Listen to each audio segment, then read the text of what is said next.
So the final episode of the second season of Percy Jackson was just released, and I was spoiled the ending. And it turns out they made a huge change to the show from the books.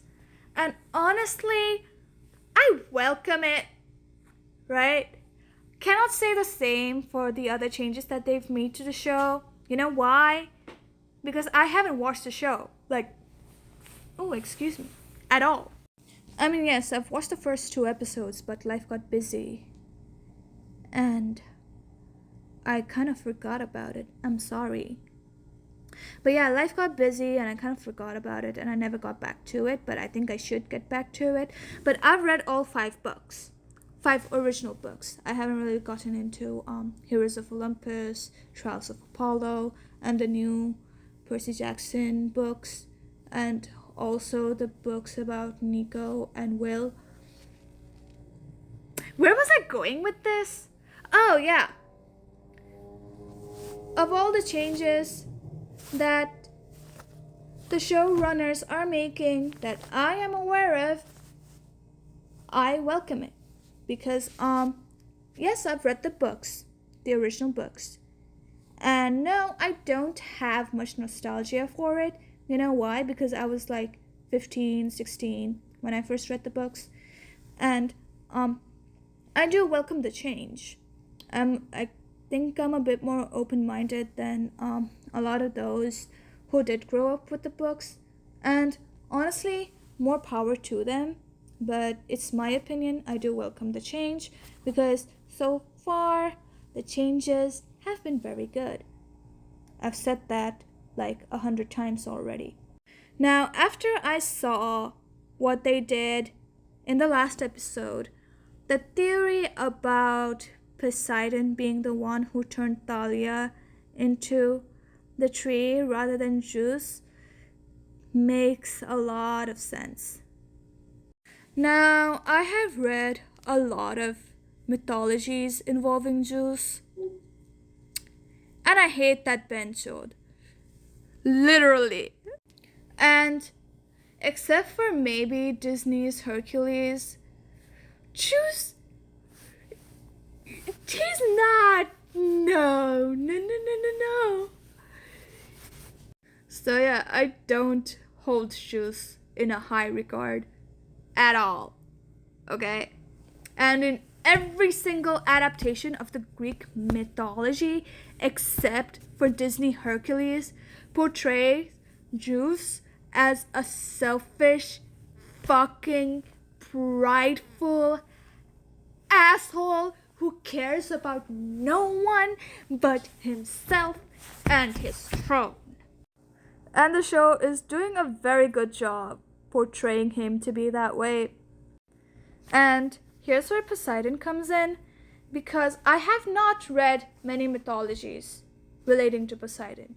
Now, I could say that the only myth that I did read was about him and Medusa, but turns out that wasn't even the original Greek mythology, okay? That was not even the original story. The Medusa part was written by a Roman poet.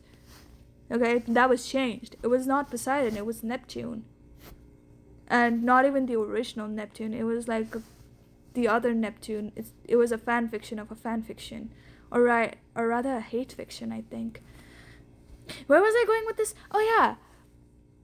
I don't have much opinion of Poseidon, by the way. And from how he is portrayed in the show, at least from what I've seen of him through the TikToks that spoiled me and I continue to interact with, he's being shown to be a very loving father. And he seems to care for Percy a lot. He cares for Tyson a lot. And I think he cared for Polyphemus a lot too. Because all Cyclopses are Poseidon's children, by the way. Where was I going with this? Oh yeah, he's portrayed to be a very loving father. And honestly, he might not care for the other Damon children, but he definitely cares for Percy. Now, why would Poseidon turn Thalia into a tree? And not just any type of tree, but a pine tree that protects the entirety of the camp if he did not care for Thalia and the other demi children? Well, it's because he cares for Percy.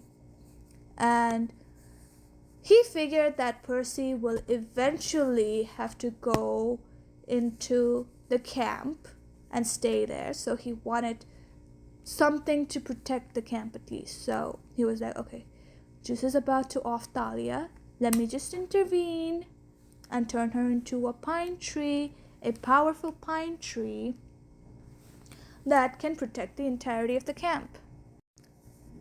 And honestly, I think he was actually hoping that Thalia would be revived one day, because he does not want Percy to be the kid from the prophecy. Not because he does not want to bear the responsibility of being the guy who could not keep it in his pants and that led to the downfall of Olympus. No, but because he does not want Percy to bear the burden of being the kid who might save or break Olympus. Zeus was the angriest when Thalia was revived. Poseidon was the most relieved. And to be honest, I think the sooner the prophecy is over, the sooner we can get back to doing what the fuck we were doing before we knew about the prophecy, man. Honestly, that was also the case. Now I'm gonna go watch the first and second season of the show during the weekend, and I want to see if I like them or not, because if I do, I'm gonna be anticipating the Battle of Labyrinths adaptation, because that book is my favorite from the original series. I love Titan's Curse, right? It's also one of my favorites, but the Battle of Labyrinth has such a chokehold on me, not gonna lie. And it was because of the story related to Daedalus. Is that how you pronounce his name?